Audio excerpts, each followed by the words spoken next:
Assalamualaikum warahmatullahi wabarakatuh.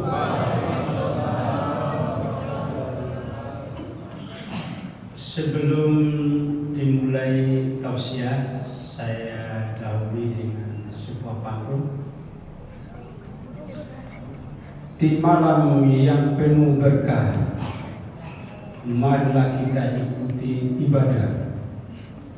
Salat tarawih janganlah lengah, dengan hati yang penuh beredar. Alhamdulillahirabbil alamin. Syahrul Ramadan allazi unzila fihi al-Qur'an hudan lin-nasi wa bayyinatin minal huda wal furqan. Asyhadu an la ilaha illallah wa asyhadu anna Muhammadar Rasulullah. Ayyuhal muslimuna hadiruna rahimakumullah. Usikum wa nafsi bittaqwallah faqad fazal muttaqun. Qala Allah ta'ala fil kitabil karim wa huwa asdaqul qailin. A'udzu billahi minasy syaithanir rajim. Bismillahirrahmanirrahim. Ya ayyuhallazina amanu sabiru wa sabiru wa rabitu wattaqullah. Innallaha khabirum bima ta'malun. Shadaqallahul azim. Bapak-bapak, ibu-ibu, jamaah Isya dan Arbi yang sama-sama dirahmati dan dimuliakan oleh Allah Subhanahu wa taala. Pertama-tama, marilah kita senantiasa memanjatkan puji syukur kehadirat Allah Subhanahu wa taala. Allah yang senantiasa memberikan rahmat, taufik dan hidayahnya kepada kita semua, sehingga pada malam hari ini kita sama-sama hadir di Masjid Jabal Rahmani dalam rangka untuk melaksanakan salah satu kewajiban kita, yaitu melaksanakan sholat Isya, dan insya Allah akan dilanjutkan dengan sholat tarawih dan witir pula secara berjamaah.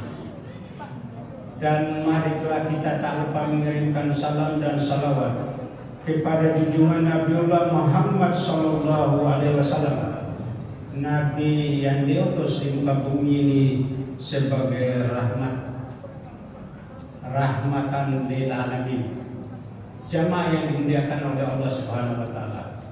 Pada malam hari ini kita memasuki malam ke-15. Tentu kurang lebih setengah perjalanan lagi, atau kurang lebih 13 atau 14 hari kita mengakhiri Ramadan kita, dengan diakhiri Idul Fitri. Maka pada malam hari ini, sebagaimana ayat yang saya bacakan tadi, ya ayyuhallazina amanu sabiru wa sabiru wa rabitu wattaqullah. Innallaha khabirum bima ta'malun. Hai orang-orang yang beriman, bersabarlah kepada Allah dan kuatkanlah kesabaranmu. Yang demikian itu lebih baik apabila kamu mengetahuinya. Jamaah yang dimuliakan oleh Allah Subhanahu wa taala, setelah kurang lebih 15 hari perjalanan ibadah puasa kita, banyak tantangan-tantangan yang kita hadapi. Tapi setelah kita berada 15 Ramadan, tentunya yang kita hadapi itu berkurang, tapi semakin juga bertambah. Nah, itulah Allah selalu mengingatkan kita supaya kuatkan kesabaran kita, karena Allah berjanji sesungguhnya orang yang sabar itu beserta, kata Allah. Atau dengan kata lain, bahwa sesungguhnya orang-orang yang sabar itu bersama-sama Allah dimanapun dia berada, selalu setiap menghadapi suatu masalah itu diselesaikan masalah itu dengan pertolongan Allah Subhanahu wa taala. Oleh karena itu pada kesempatan ini ada beberapa hal tentang kesabaran ini. Yang pertama, sabar terhadap ibadah, salat, puasa, dan zakat. Di dalam kita melaksanakan ibadah salat atau puasa atau zakat, itu sudah ada aturan-aturan mainnya. Jadi manakala kita berdasarkan prinsip kita supaya cepat, maka itu tidak akan menimbulkan kesalahan. Jadi oleh karena itu kita memerlukan kesabaran. Misalnya kita salat mulai dari takbiratul ihram sampai salam itu ada aturan-aturan mainnya. Tapi bagi kita yang penting dalam sholat itu adalah kita atur yang mana, atau kita mengetahui mana yang rukunnya, mana yang sunnahnya. Kadang-kadang yang mohon maaf, jamaah mau cepat-cepat, atau sebaliknya tidak suka yang cepat-cepat. Tapi sebaliknya juga imam. Ada juga yang pendek-pendek, ada juga yang panjang-panjang karena sesuai seleranya, apalagi lagu-lagunya, sehingga terjadi konversi perbedaan. Oh, namanya Pak Imam, karena dia menikmati lagunya, menikmati hafalannya. Padahal yang perlu kita menyabarkan diri kita itu adalah yang perlu kita ingat apa yang perlu diperhatikan dalam sholat itu. Maksudnya rukun-rukunnya. Kalau rukunnya itu dipenuhi, saya tidak usah pusing imam cepat atau mau lambat, tidak usah kita pusing sebagai jamaah. Ya contohnya yang rukunnya sholat, maksudnya syarat saya sholat. Yang pertama takbiratul ihram, Allahu Akbar. Setelah takbiratul ihram baca doa Al-Fatihah. Ya. Setelah baca doa Al-Fatihah, jadi ingat anak-anak sekalian gambar belajar, kalau perlu catat. Setelah Al-Fatihah yang ketiga adalah tahiyatul akhir.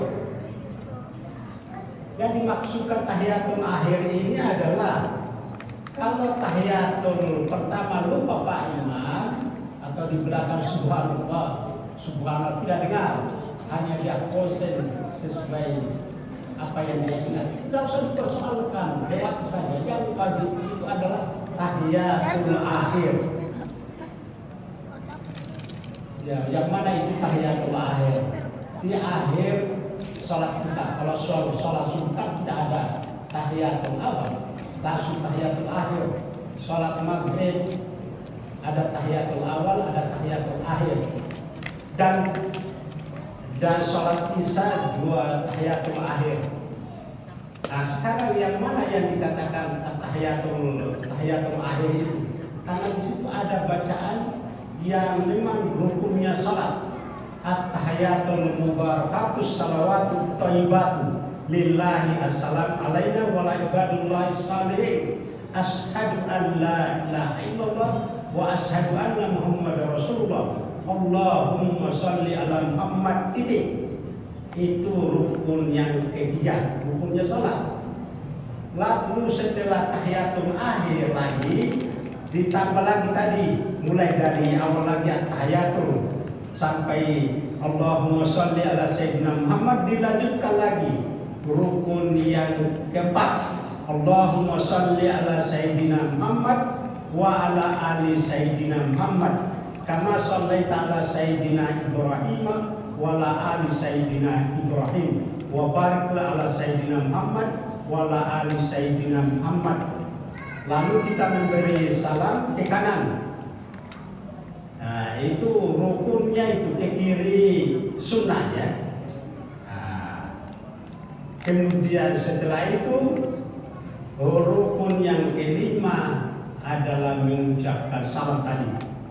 Maka itulah kebetulan ada bacaan-bacaan yang lain itu tidak perlu dipersoalkan. Karena masjid ini bisa kurang jamaahnya karena tergantung dari imamnya. Karena ada perbedaan tadi. Jadi oleh karena itu yang penting antara imam dengan makmum tahu mana syarat sahnya sholat, yang mana sunnah-sunnahnya, sehingga di dalam melaksanakan sholat, baik sholat fardu maupun sholat sunnah itu berjalan dengan baik. Jamaah yang dimuliakan oleh Allah Subhanahu wa taala. Kemudian yang kedua, ya kita bersabar ya. Setelah kita melaksanakan sholat, setelah kita berpuasa, sebagaimana Rasulullah bersabda, "Man shoma Ramadanan imanan wa ihtisaban ghufira lahu ma taqaddama min dzambi." Barang siapa yang berpuasa pada bulan Ramadan penuh dengan iman dan keikhlasan dan mengharapkan ridhonya Allah, maka akan diampuni dosanya, dosa yang lalu 1 tahun yang lalu maupun dosa-dosanya 1 tahun yang akan datang. Sehingga di dalam melaksanakan ibadah puasa itu selama sebulan itu tidak ada pengkotak-kotakan. Ya mohon maaf, ada biasa membalik ya kotak-kotak. 10 hari pertama membawa rahmat, 10 hari pertama ke pertengahan maghfirah, 10 malam terakhir pengampunan, kebebasan dari dosa. Padahal setelah kita teliti, hadis itu hadis palsu, ngarang-ngarang tidak sesuai dengan apa yang disampaikan oleh Rasulullah. Makanya mohon maaf ya kalau ada mahasiswa di sini, biasanya kalau ada mahasiswa saya di kampus, saya kasih tugas catat ini hadisnya, dasarnya nomor 37 dan 38, catat baru periksa mana sesuai asli.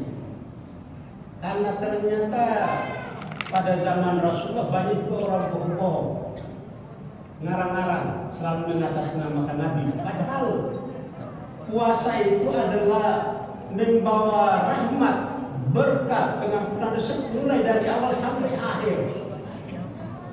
Makanya itu di akhir Ramadan kita kumpulkan atau dengan membayar zakat fitrah. Dengan membayar zakat fitrah inilah sebagai penutup untuk mensucikan jiwa kita. Setelah kita berpuasa selama sebulan, membersihkan jiwa kita dengan mengeluarkan zakat fitrah ini.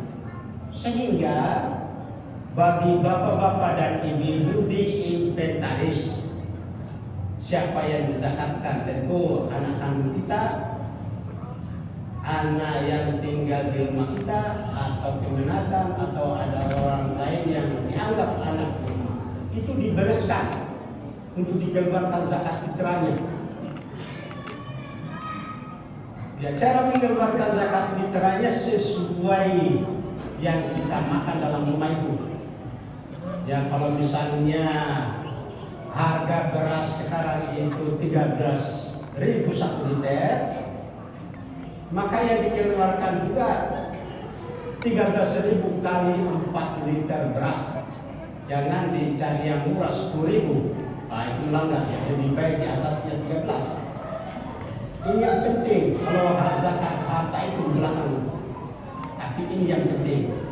Kalau ini kita lupa, maka kesabaran kita tadi dalam berpuasa, dalam melaksanakan sholat akan tergantung sampai kita melaksanakan mengeluarkan zakat fitrah. Maksudnya amalan puasa kita, semua rangkaian amalan kita, amalan puasa kita tergantung antara bulan dan bumi, tidak kesampaian di aslinya Allah sampai kita mengeluarkan zakat fitrah tadi. Karena peristiwa ini terjadi pada masa Rasulullah, sahabatnya di dalam mengejar untuk menyetor kepada Rasulullah, padahal dia terlambat, sudah sholat Id baru dia datang, maka mengajukan kepada Rasulullah dalam keadaan sedih. Kenapa kamu sedih? Kata Rasulullah, saya sedih karena saya terlambat sama membayar zakat fitrah. Akhirnya saya di perjalanan saya memerdekakan budak satu. Lalu Rasulullah menjawab, iya 10 orang memerdekakan budak tidak sama membayar zakat fitrah sebanyak 4 liter beras. Jadi oleh karena itu, karena waktu kurang lebih lagi antara 13 sampai 14 hari kita inventaris sekarang, kita tulis nama-namanya, kemudian kita serahkan kepada panitia zakat. Ya, amil zakat, karena amil zakat itu adalah terdiri dari ketua, wakil ketua, sekretaris, bendahara dan anggota-anggota yang menyalurkan zakat fitrah.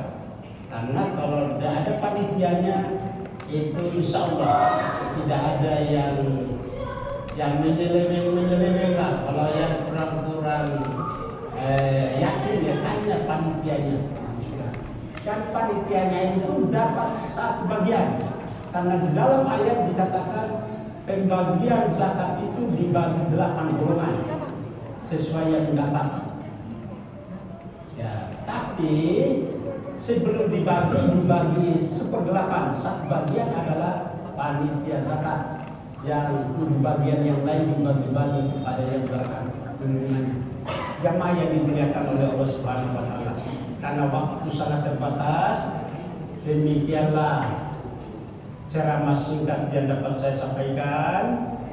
Lebih dan kurangnya dimohon dimaafkan. Saya tutup lagi dengan pantun. Cahaya bulan menerangi malam, ibadah kita semakin mendalam. Semoga amalan diterima Allah di malam ke-15 ini penuh rahmatnya. Akhirul kalam, wabillahi taufiq wal hidayah. Wassalamualaikum warahmatullahi wabarakatuh.